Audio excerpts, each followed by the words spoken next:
Hey, yeah, it's me. The guy who made a video called I Watched Dune and Felt Nothing. Guilty as charged. Dune wasn't for me the first time I saw it, or the second time. For whatever reason, I just couldn't get on its wavelength. I appreciated the craft, the performances, the god-tier Hans Zimmer score, but something wasn't clicking for me. Normally, that's the end of the story. No movie is for everyone, so that's when I just pack it in, accept my dissent with the consensus, and move on to the next movie. Except the thing was, I couldn't.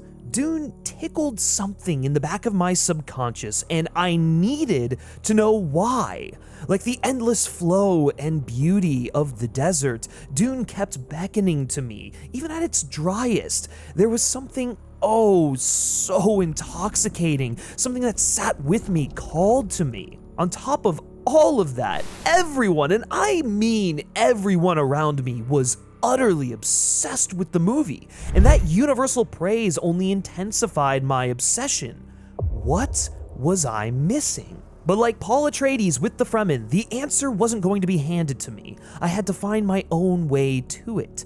And eventually, I did. Not long after I had published my review, I took myself to one last screening. I wasn't all too optimistic it would change anything. I mean, this would have been my 5th time going. What really changes after 5 viewings of the same movie? And from that place of contentment, the most wonderful thing happened. I finally got it. I finally fucking got it. Like being exposed to the spice melange for the first time, it was as if a switch went off in my mind and I could finally immerse myself in how Denis Villeneuve framed Paul and gave life to the prose of Frank Herbert. I remember being so enraptured with the spectacle I witnessed and the emotions it brought out of me. I felt so in tune with Dune in a way I hadn't with any other film of its kind in a long time. I also, fortunately, had the pleasure of speaking with Denis Villeneuve following the life-changing screening and telling him about my experience with this movie. How I just wasn't getting it at first, and then everything clicked all of a sudden here. We talked about the mood, the music, the feeling of what it was like to be a petulant little teenager lost in the world, being pulled in multiple directions.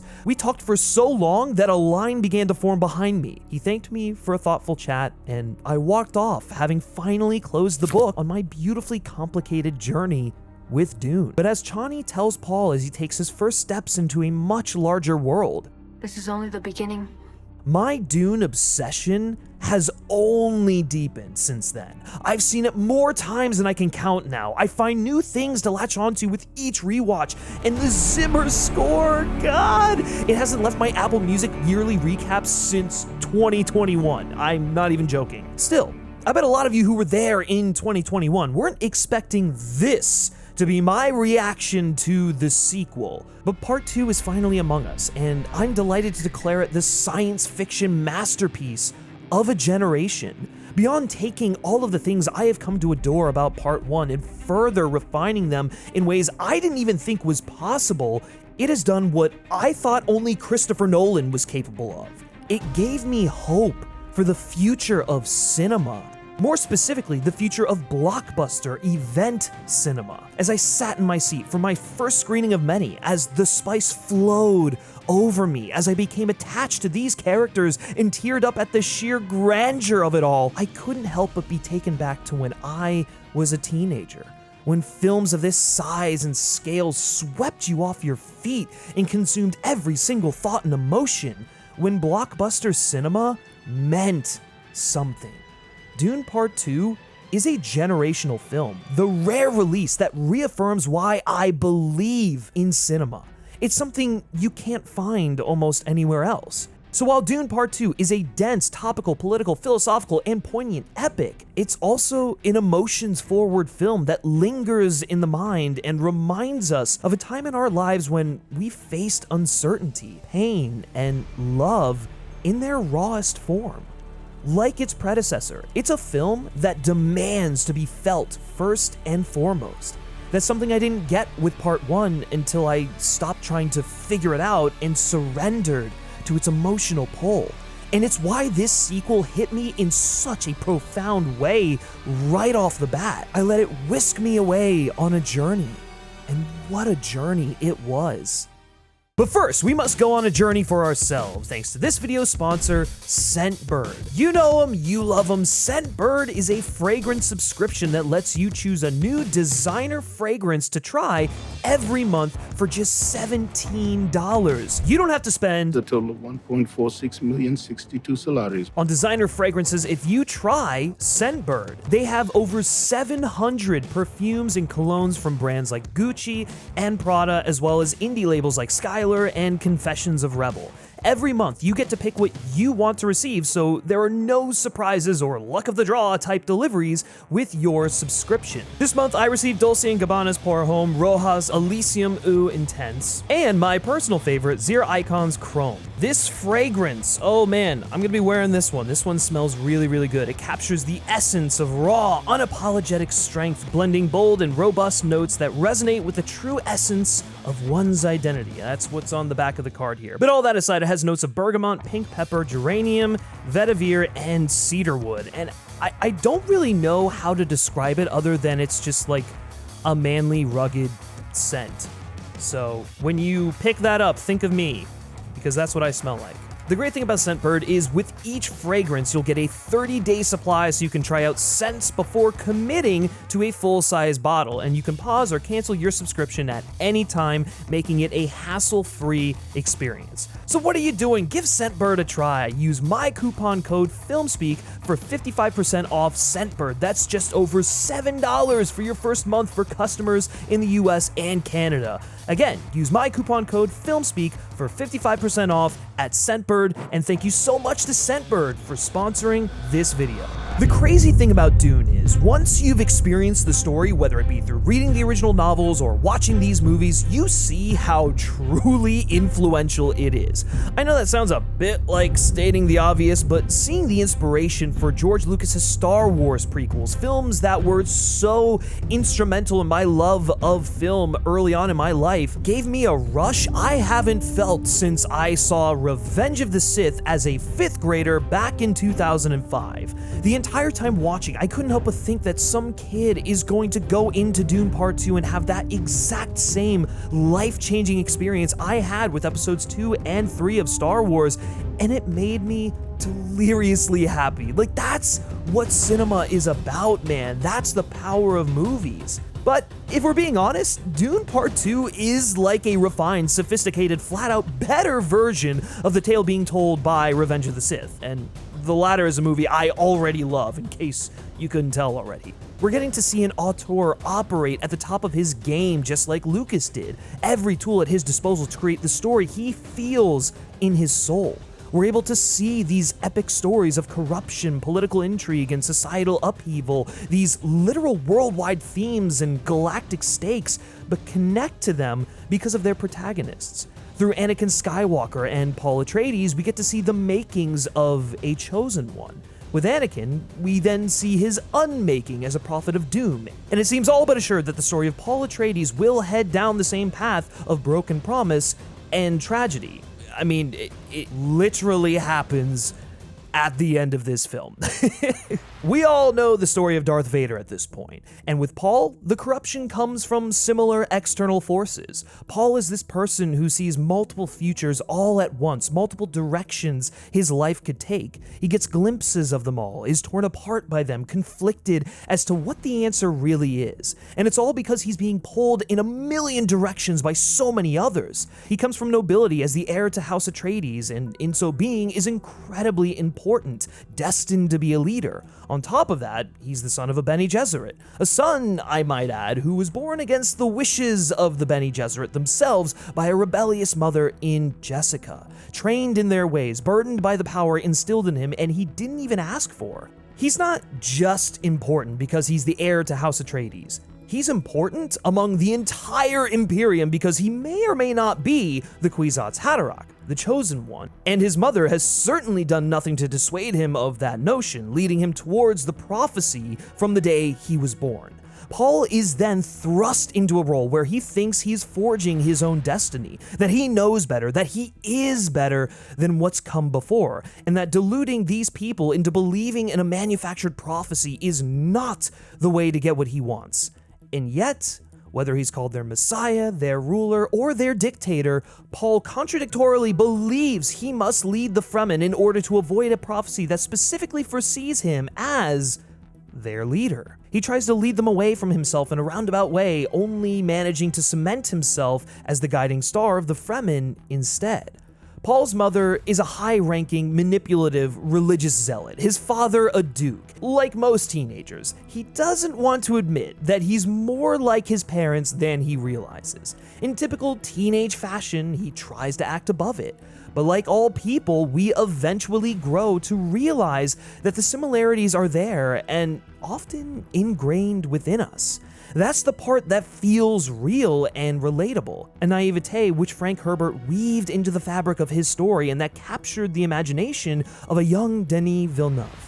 The way Paul carries himself in the story makes you buy into the same naivete to believe that maybe he isn't this manipulative force trying to impose his views of hierarchical society on Arrakis, that maybe things will go another way, even as, piece by piece, even the most minute details of the prophecy or of Paul's prescient dreams come to pass. We experience the story largely in the same way Chani does, which makes her the ideal audience surrogate. Through her perspective, we are given glimpses of Paul's good heart, a seemingly genuine drive to want to help the Fremen, and a respectable strength. But at the end of the day, it is the decisions Paul makes that forge his future. And the decisions he makes are based on the idea that the system in place, the system that led to the liquidation of House Atreides, his family, is broken, but not beyond the point of repair.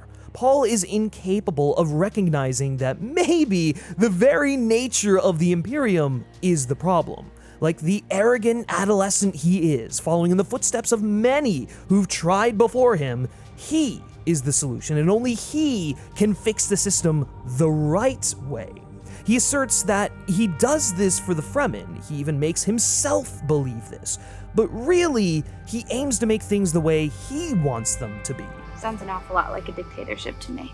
Insubordination is something of a running theme throughout Dune Part Two. As much as Paul resists his mother's machinations and tries to instead go about winning over the Fremen in his own way, so too does Jessica rebel against the Reverend Mother, who functions as a counterpart to a literal mother for her. If Part 1 revealed the tense nature of their relationship, with the Reverend Mother scolding Jessica for her attempt to produce the Kwisatz Haderach in a boy rather than a girl, in Part 2, we get to see how that dismissal motivates Jessica. Stranded on Arrakis and cut off from the Bene Gesserit, Jessica's steadfast belief in Paul's potential to be the Messiah morphs into something far more active. Throughout the film, we see Jessica in her new role as the Reverend Mother of Arrakis seize upon the groundwork laid by the Bene Gesserit, stoking superstition to elevate Paul's profile, priming him to start a holy war that will prove once and for all that she was right about Paul and that the Reverend Mother was wrong to ever doubt her. It's just as much an act of spite as it is a power play, the actions of a defiant child trying to prove themselves right under a veiled delusion of creating meaningful change for others when, in reality, they're entirely self-interested. In the end, Jessica taunts the Reverend Mother for picking the wrong side, backing Feyd-Rautha and the Emperor over Paul, to which the Reverend Mother calmly retorts that there are no sides. At the end of the day, while Jessica might have thought she was getting back at the Bene Gesserit, she missed the fact that she was doing exactly what they wanted. Likewise, Paul may think he disagrees with his mother's methods to sway the Fremen, but at the end of the day, he did exactly what she desired of him. He became not only the Messiah, but the Emperor, launching a holy war in accordance to the very prophecies he spent the film resisting. And now's a great time to talk about that Messiah, that new Emperor, the actor Timothée Chalamet, who's giving such a layered performance and fully becomes the character of Paul Atreides. I mean, holy shit, man. It's especially impressive because he's such a known entity and we know him as an actor. We know his face. We have so much exposure to him, but here, especially towards the end, he goes from being soft and sheltered to being physically imposing. He manages it without even really transforming his body, but instead simply altering his stature, delivering lines from more guttural parts of his vocal cords. It's such a complete metamorphosis. You fully forget you're watching Timothée Chalamet, which is nuts, because we were watching him as Willy Wonka just a few months ago. The versatility of this man is on full display. We see the conflict within Paul constantly weighing heavily on his mind, and we feel that weight. Every decision he makes comes with consequences, and Chalamet is giving it his all to let us see inside the mind of Paul. You see that Paul isn't just some innocent guy who got warped by prophecy. He was always someone who held an evil or at least a viciousness within him all along. He was always wrestling with this desire to embrace something he wasn't sure was real. He needs to believe, on some level, that he is actually important, that he is destined for greatness, because it would fill the void he feels deep down inside. It would give purpose and direction to an otherwise directionless soul. That complexity is what makes Paul Atreides so interesting. With the Fremen, Paul feels a sense of community after a lifetime of relative solitude, but more importantly, he feels like he's parts of the solution, not the problem. Even though he is still doing what his people have done for generations, colonizing and taking over cultures, he has tricked himself into thinking that he is one of the Fremen, trying to exonerate his part in the dominance of Arrakis.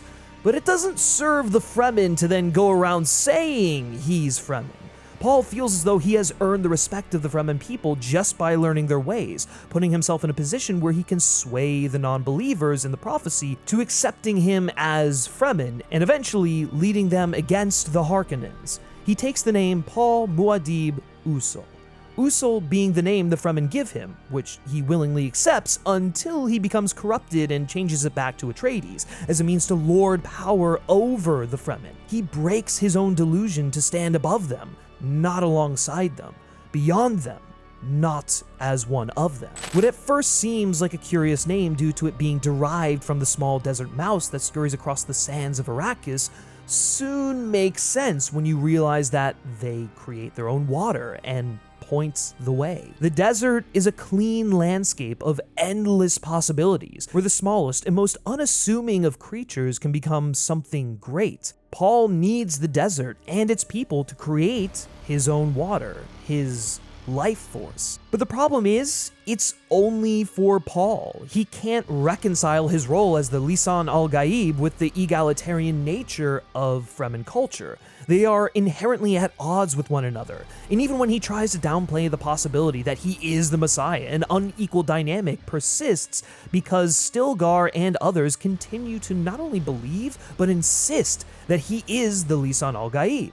How can Paul truly be equal to the Fremen if half of his supposed peers see him as a divine being? And the unsettling truth of the matter is, for as much as Paul protests the idea that he is the Lisan al-Gaib, his denial is insincere.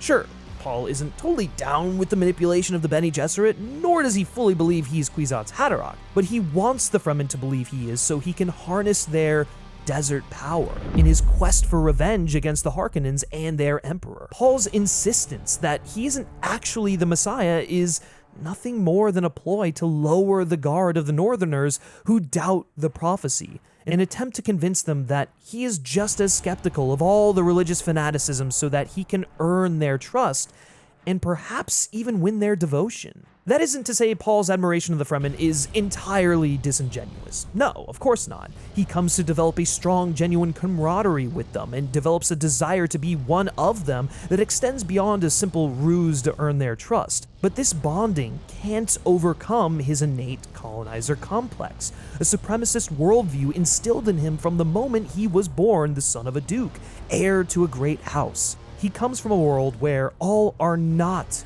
equal as the Fremen are on Arrakis, and whether he realizes it or not, that worldview colors his relationship with the Fremen. So while he may want to believe he has Arrakis' best interests at heart, and may genuinely wish to be equal with Chani especially, he can't help but see himself as above them. And because of that simple fact, the Fremen can't really be anything more to him than a means to an end, retribution against his family's enemies. Yet despite this, Paul never becomes entirely unsympathetic. In fact, it's kind of miraculous that that's the case, and it's in large part because he lacks the sense of self to recognize his bias. Throughout most of the film, you get the sense Paul has genuinely convinced himself that what he's telling the Fremen is totally sincere. It's the same portion of his personality that led T.E. Lawrence to envision himself the champion of Arabia, deluding himself into thinking he's an Arab, one of the people, and yet acting against their best interests until confronted with the reality of who he is, a British soldier. Maybe Paul is a good person, but the dark impulses of a colonist are also a part of him, and they drive his actions even in the first half of the film, where he fights to dismantle the Harkonnens' spice operations on Arrakis. And that's where Gurney Halleck re-enters the story. Once Gurney, in many ways the one remaining unadulterated piece of House Atreides, returns, we watch as Paul falls back into his learned nature of being seen as royalty. The thirst for revenge against the Harkonnens becomes stronger in Paul, is in many ways reignited by Gurney's return. Gurney shows Paul the atomic arsenal that he has at his fingertips, the power he wields as an Atreides. He serves as a revelation of the true path for Paul to get revenge for what happened to Leto. Gurney eggs Paul on to see revenge is carried out, even if it means he has to embrace being the Messiah to get it. It's just a means to an end for Gurney, and it's what he tries to tell Paul. The prophet. Why is that a bad thing? Use it. Why fight against it when the Fremen will already treat you as their Messiah regardless? Use it, embrace it. With all of that buzzing around in Paul's head, he chooses a path that he believes will allow him to hold on to Chani, secure Arrakis for the Fremen, and get revenge for House Atreides all at once. Paul, however, tries to avoid his visions of a larger holy war among the Imperium, but only once he is past the point of no return in leading the Fremen against the Harkonnens in Sardaukar. He's required at a war council in the southern reaches of Arrakis, in the same region where the Water of Life awaits him, which, should he consume them, will be a second point of no return, one which will render the holy war as inevitable as the conflict on Arrakis already is. He has a vision of Chani becoming a casualty of nuclear holocaust, which is contrasted with the subsequent final vision of Jamis, the mentor and friend he never knew, whose words from a past life persuade him to go to the highest point to see everything he needs to see. Both are visions of the future in which he goes south, but the former is a warning, whereas the other is an encouragement. He pleads literally to the Fremen, but really to the heavens, not to go south.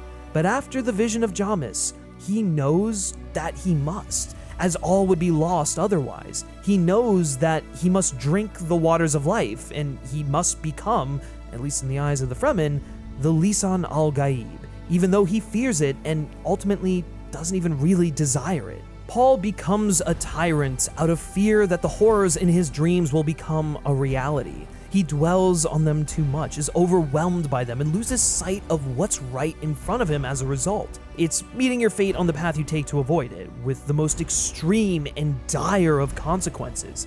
His lack of self-awareness and his desperate need for external validation pulls him apart. When he decides to drink the water of life, he literally decides to drink the Kool-Aid everyone other than Chani has been offering him. He sees it as the lesser of two evils, a way to protect Chani and also get the revenge he so desperately seeks. The thing with Paul is that he doesn't actually choose a destiny. It seems like he chooses that narrow path where he doesn't lose, but he essentially tries to take all of the possible futures and align them into one in order to make sense of it all. He's hedging his bets like all arrogant teenagers do, who are incapable of making decisions, who think that they can have it all. I mean, look how it worked out for Anakin. Yeah, I mean, it's gonna work out even worse for Paul here. He's accepted among the Fremen, but he's also the Duke's son. He's gaining power through prophecy, but maintaining it through his family's nuclear arsenal. He's securing his power through marriage to the Emperor's daughter, but right before that is telling Chani he loves her. Like so many of Denis Villeneuve's protagonists, Paul is pursuing something he believes in, something he covets, in spite of the potential harm it could cause himself and others. The trick, William Potter, is not minding that it hurts. Is it better to be burdened by that knowledge or to live in ignorance? Paul seems to think he's above it, that his knowledge of the future means he can maneuver around its tragedies, but that makes him not too dissimilar from the Bene Gesserit, and, by extension, his mother. They believe they are making plans for victory, but in reality, they're just reacting to the world around them. Paul is trying to decipher what his visions are telling him, how they're directing him, and to reconcile the burden of knowing who he is and the future that awaits him. It prevents him from acting decisively, trying to merge all of these moving pieces and choices into one, and that's hindering him the most. He's afraid of choosing a direction and the outcome he creates becoming the very thing he didn't want to have happen. He has no faith, he just wants control. It's the conversation between, are we in control of our own fate, or is it predetermined? Paul seems to come down on the idea that it is predetermined and no matter what, the bad things will happen. But that's not really how it works. You have to act in order to create your own fate. It's not just a thing that exists. It doesn't just manifest out of nowhere. He crafts his own premonitions because his sole focus is on preventing them. Paul's relying on his dreams, which are fed by the idea of the prophecy to guide him, but they aren't real. His actions are real, and he doesn't account for the fact that he is actually in control of those actions. Dreams make good stories, but everything important happens when we're awake. Paul's contradictory. He's all-consuming. He is the Sandworm, Shai Hulud, devouring everything in his path as a means to satisfy his conflict. It leads to oblivion because he fails to save anything due to his insistence on saving everything. The only thing that remains is himself and the devastation he brings about on the world because of revenge. It makes the Fremen lean further into the idea of the prophecy, that Paul will save all of them because he survives drinking the water of life. But he was raised by Jessica, who literally had the skill set of diverting specific poisons in her body so she could survive. It's not a miracle, it's an illusion. He even forewarns this to the Fremen after Jessica takes the water of life. The entire thing is a manipulation of the Fremen people. Jessica inserted herself into the culture to stoke the suspicions of the Lisan al-Gaib. This isn't a natural spreading of faith, it's a guided manipulation, using the voice to force believers into carrying out the whims of the Bene Gesserit. Someone has come along and forced the Fremen, these people, to believe in something that goes against all of their interests. A people, I might add, that are horribly desperate and in need of hope. And the way Rebecca Ferguson delivers her performance in this movie is wicked, man. She imbues Jessica with a cruel, spider-like energy.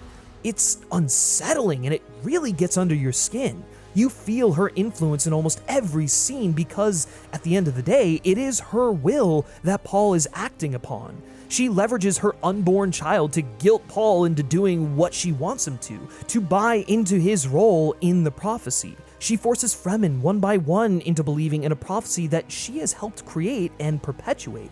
She singled out the weaker people in the Fremen society to bend to her will.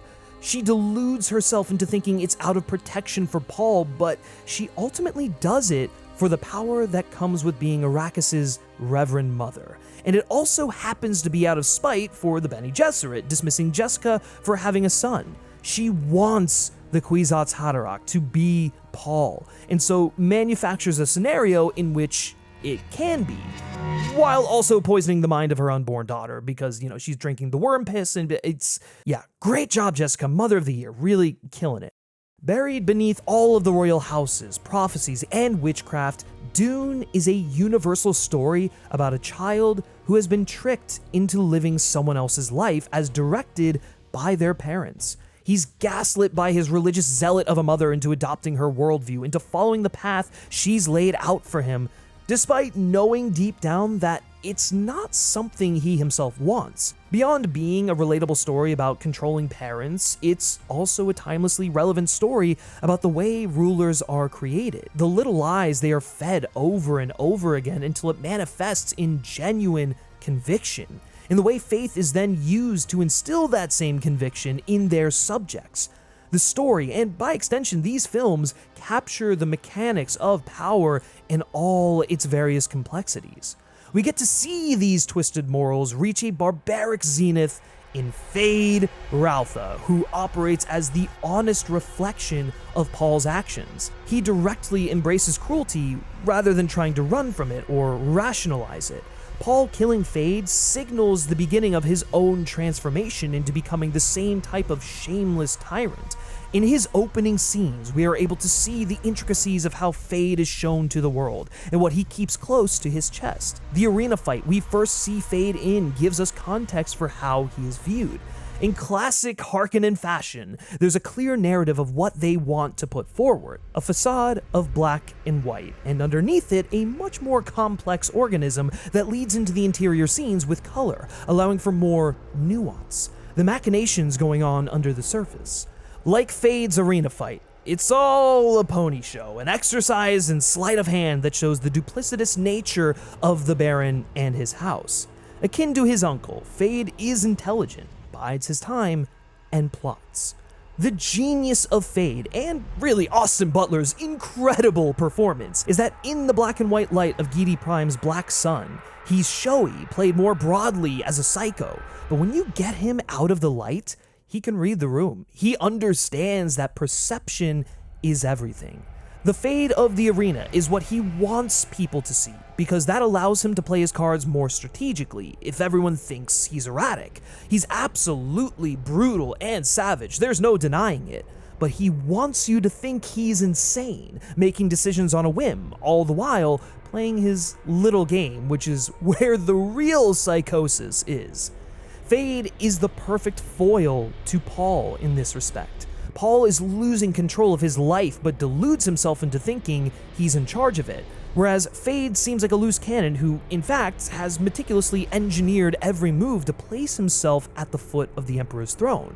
However, this ultimately makes him just as easy to control as Paul. By allowing him to think he's in control, you prod past his insecurities and stroke his ego. He's a pawn in the Baron's game, but also a pawn in the Bene Gesserit's game. He can be controlled, and Leia Sedu's Margot Fenring seduces him as a means of the Bene Gesserit securing the bloodline. All of this shows us what the universe's bigger plans are for Paul through Feyd. You see the corruption that can consume him, the evil that lurks behind every decision. Even though you see the darkness within Paul, you still sit through the movie hoping against hope that Paul will never become this kind of monster, that he will find a different way. And even though all of this power is being thrust onto him, he will have the right answer.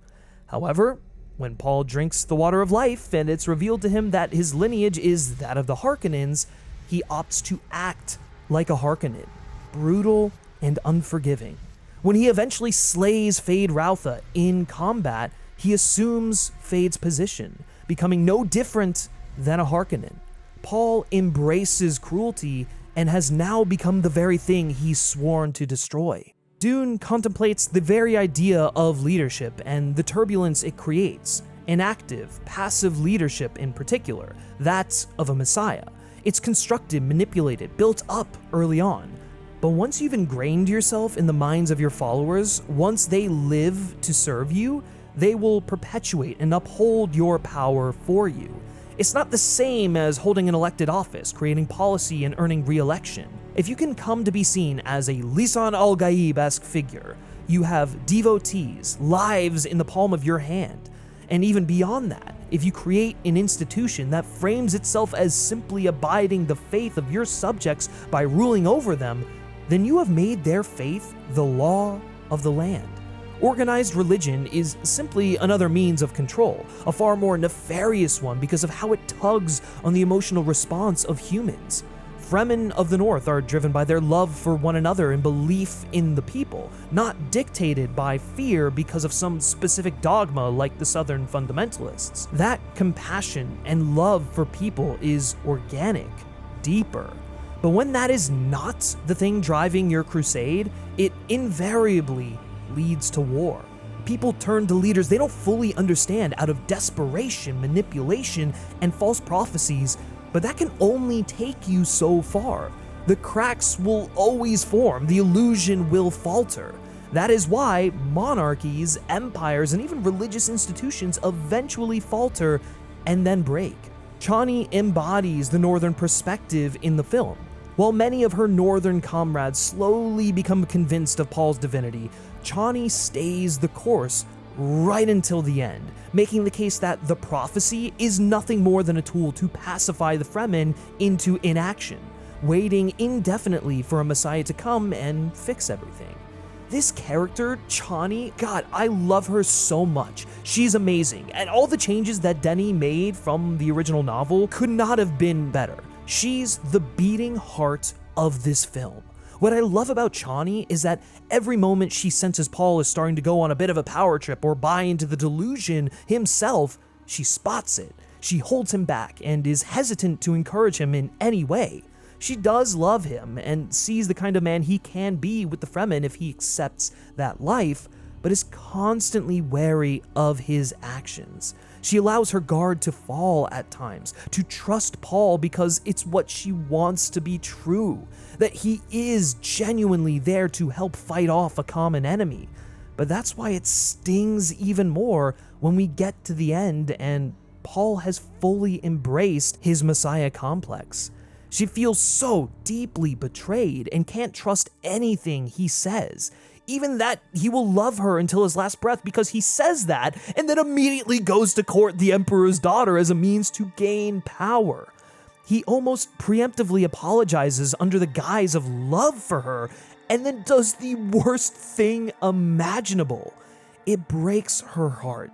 It breaks the audience's heart. Hell, it broke my heart watching that. Not only because of how much she's come to care for Paul, but because of what it does to her people, what it damns the Fremen to be, the war they have been dragged into. What Chani represents and what Paul represents are so diametrically opposed, and yet they fall tragically in love with one another.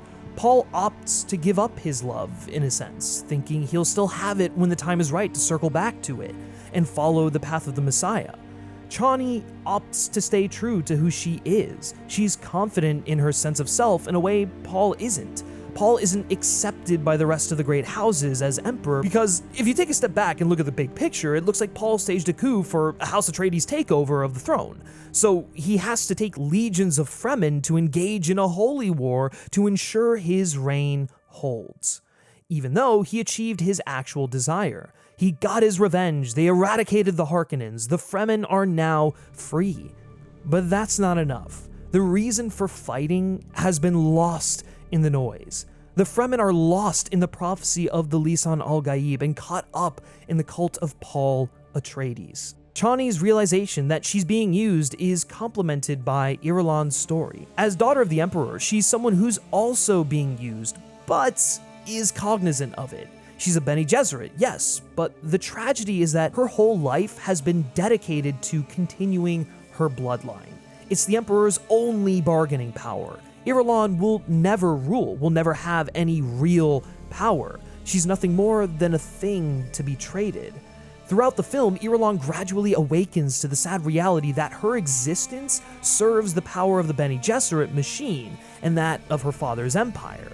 It's what makes the final encounter between Irulan, Chani, and Paul standing between them so goddamn devastating. It's probably one of my favorite shots, favorite sequences in the entire film.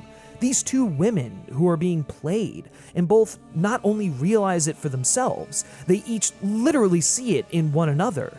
It's just a glance, but the weight of that moment is titanic. There's an acknowledgement that Irulan is part of the Imperium, but also an acknowledgement that she's just as much a victim as Chani in the grand scheme of it all, and vice versa. Irulan pities Chani for what Paul did to her, and Chani pities Irulan for being roped into Paul's power grab. She's, in a sense, the new Chani, the new token of his power play. It's another way in which this movie marvels at playing on reflections.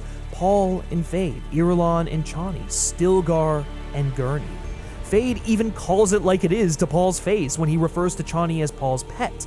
Obviously, it's to get under his skin, but it's also not wrong.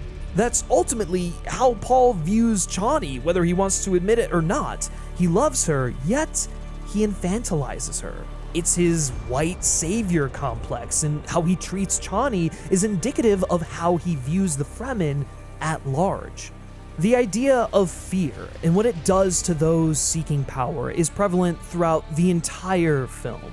Fear of losing power as felt by the Emperor, the Harkonnens, the Bene Gesserit, or the fear of losing loved ones as felt by Paul, Jessica, Chani.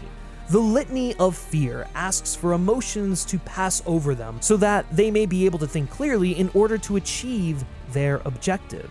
However, for most everyone involved, they are so horribly misguided by their emotions or the influence of someone else's emotions, and that in turn steers them in the very direction they feared going in. Allowing fear and anger to dictate a response makes you no different than an animal caught in a trap. However, that doesn't mean one should operate without emotion. It's a balancing act. Jessica, and eventually Paul and his disciples, become driven by a primal emotional response, whereas the Bene Gesserit and the Imperium are more surgical and have almost abandoned emotions entirely because they know how to manipulate them. They try to suppress and silence emotions, but that in turn only makes the emotional response far larger, violent, and deadly. The fear of reprisal from the Baron turns the towering Rabban into a desperate, short-tempered brute. Balance between the logical and emotional is needed, and Paul is just as susceptible to this in his warpath against the Harkonnens. While such emotional retaliation is initially, in a way, justified, they ambushed House Atreides and killed nearly everyone who ever mattered to Paul, it's a flame that ultimately grows far beyond defeating House Harkonnen and sticking it to the Emperor. It becomes an unstoppable holy war with nothing but death and destruction in sight, because Paul has only achieved vengeance by amassing the resources and manpower of the Fremen, and in turn has become their leader and almost their deity. That's an unimaginable level of power to wield, and it has not only taken control of Paul and his mother, but all of his followers as well. All of this started with the initial fear ignited within Jessica when she drank the water of life. The fear that her family will die. The fear that results in the only course of action being to start a holy war, no matter how many casualties it will cost them, because it protects her family at the expense of everyone else. I mean, she really goes full mama bear in this film, to a fault. They want to rid the rest of the galaxy of loyalty to the Empire and Bene Gesserit and take control over something they felt was rightfully theirs due to the tragedy that befell them. There are so many instances of people in this story trying to intellectualize an emotional response, and by doing so, finding ways to weaponize that emotional response. Fanaticism, for example, rises from this, and it's what the Bene Gesserit, Jessica, and eventually even Paul prey upon to achieve their goals. They start to give credibility to a belief in some greater power as opposed to a belief in the self, and in the case of the Fremen, one's people. The Lisan al-Gaib is a manufactured myth that's taken hold of Arrakis, controlling the population through prophecy. It's nefarious, and we see that its fruition has been the Bene Gesserit's intent since the beginning. And the trick is for those in control not to drink the Kool-Aid or sample the drugs. But the mind itself is a powerful drug, more powerful than any amount of spice. Our minds are corruptible tools which we are all susceptible to. Becoming too reliant on spice, using it as fuel for their mind instead of clearing your mind, training it to think clearly, is dangerous. The spice comes to control you instead of you controlling your mind. This is obviously most apparent with how the spice alters Paul and Jessica in opposition to Chani or Irulan being in control, not having the clarity of their minds dictated by exterior forces, prophets, hopes, or dreams. Remember, Dreams make good stories, but everything important happens when we're awake. the film doesn't dissuade us from the importance of our hopes and dreams, but it also emphasizes the need for us to be in control of them instead of our dreams controlling us. As a teenager especially, it's really easy to get caught up in the feels. We've all been there, the messages from the deep. But we also have a logic and reason within us that is needed in order to balance it all out. Given everything that's happened to Paul at his young age, it's no wonder he becomes consumed by his visions. It's no wonder he charges right at the destiny he thought he was averting. And it's guided by the words his mom said earlier about giving the Fremen something to hope for. This is something that continues to be a factor throughout. He's taking pieces of his vision and having them play out differently from the dreams. You often dream things that happen just as you dream them. Not exactly. What's so great about that scene of Paul realizing that he has to accept that the war is inevitable, that his actions will hurt Chani no matter what, that in his mind he's choosing the best possible outcome, accepting the prophecy and maybe saving Chani in the process as opposed to initiating a total nuclear holocaust and laying ruin to Arrakis, is that it's preceded by the scene of Feyd-Rautha, the very person Paul is but refuses to acknowledge himself as, basically saying, "I've seen and learned all I need to, only pleasure remains," before torching a sole Fremen survivor of his attack to death.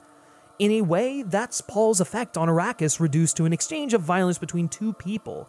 And then, when he drinks the water of life, he's literally consuming the life force of another, killing Shai Hulud in order to harness the desert, in order to grow stronger. It's only then, when he realizes he's nothing more than a colonizer, a Harkonnen, that he further spirals towards the worst possible outcome of his future, embracing who he is, who he's only ever been, and discarding the possibility of being different, of being his own man on his own path. He is the Lisan al-Gaib and nothing more. What does it mean to believe? The impact of religion and cultures that go against the best interests of people as a collective and their perpetuation because of the promise of something greater is dangled over the heads of the Fremen like a carrot. Belief isn't a bad thing, not at all, but when it becomes all-controlling and institutionalized, when it wields real, tangible power and becomes more than a story, it becomes dangerous. It upsets the balance. It starts wars and feebly justifies genocide. It's as corruptible and all-controlling as political institutions, if not more so. House Atreides threatened to upset the hierarchy of power in the galaxy by inspiring others to govern with a heart, with care and compassion for the collective. People like Chani and the new wave of Fremen believe in each other, believe in people, and fight for the prosperity of each other, not fight on behalf of someone else for the promise of a fantasy. The tragedy of someone like Stilgar, this strong leader beloved and respected by his people, succumbing to the false promises of the prophecy of the Lisan al-Gaib, is heart-wrenching. He's the victim of an infectious superstition made up by the Bene Gesserit to exploit primitive religions, and he's taking his people with him. Jessica, meanwhile, is so blinded by her motives that she doesn't see the story becoming a prophecy as a bad thing. It gives them hope, she says. But Paul is well aware of the danger it causes, yelling, "That's not hope!" They're imbuing him with real power, power he doesn't want or even understand how to wield.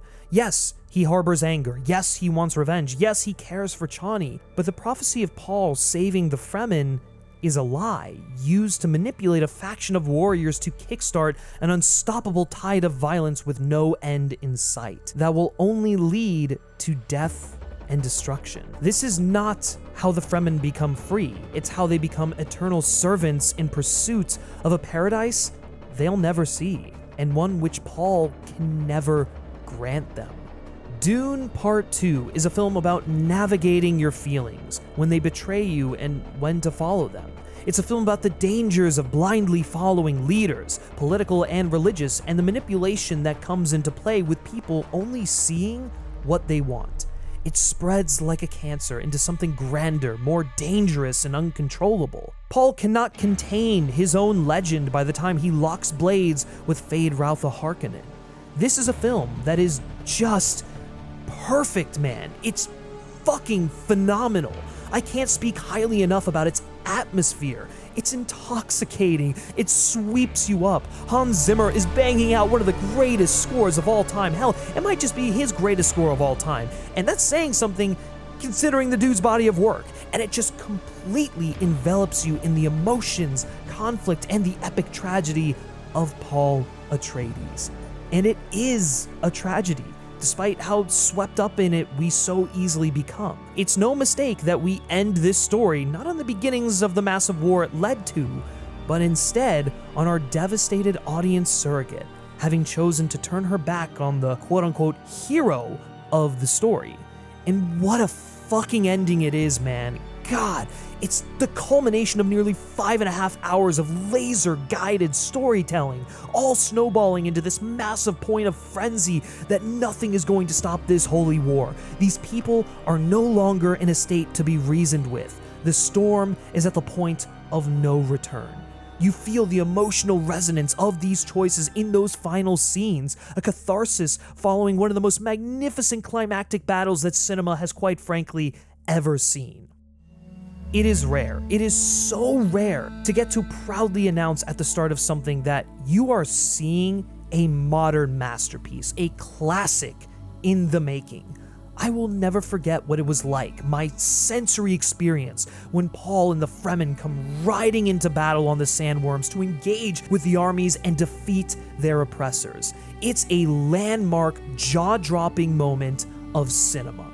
Dune Part 2 is a film that will define generations of not just cinema, but art, man. Denis Villeneuve has a vision and power that he creates his films with that always hits hard. But Dune Part 2 is just something else entirely. We have a film that is going to be spoken in the same breath, already is spoken in the same breath, as films like Star Wars and Lord of the Rings, The Dark Knight even, for generations to come. It's hard to put into words, even though I think I've said probably more words than any other thing I've made on this channel, what this film does to you. It's a magical, awe-inspiring, jaw-dropping, landscape-changing masterpiece. And don't just take it from me. Here's what the greatest filmmaker of all time, in my opinion, has to say about it. For me, I don't think it's too much to say that, if Dune Part One was Star Wars, this to me was very much The Empire Strikes Back, which is my favorite of the Star Wars films. And I just think it's an incredibly exciting expansion of all the things you introduced in the first one. Yeah, Chris, you're right on that one. And this is coming from me, the guy who saw Dune and felt nothing. What a fool I was, but you live and you learn. But I've since seen the light, and now with Dune Part 2, I believe in the Lisan al-Gaib. This one. Hey guys, thank you so much for your patience with this one. It has been a massive labor of love, and I couldn't be happier with how it turned out. I just felt it was important to chronicle my journey with Dune and then obviously touch on the film itself, so hopefully you all dug it. Thank you so much to our channel members. If you're interested in that, you can check out all the cool perks we got on the channel for channel membership. They rule. But most importantly, thank you to Scentbird for sponsoring this video. Be sure to check out their awesome service in the links in the description below. And yeah, thank you all so much, and I will catch you in the next one. Peace.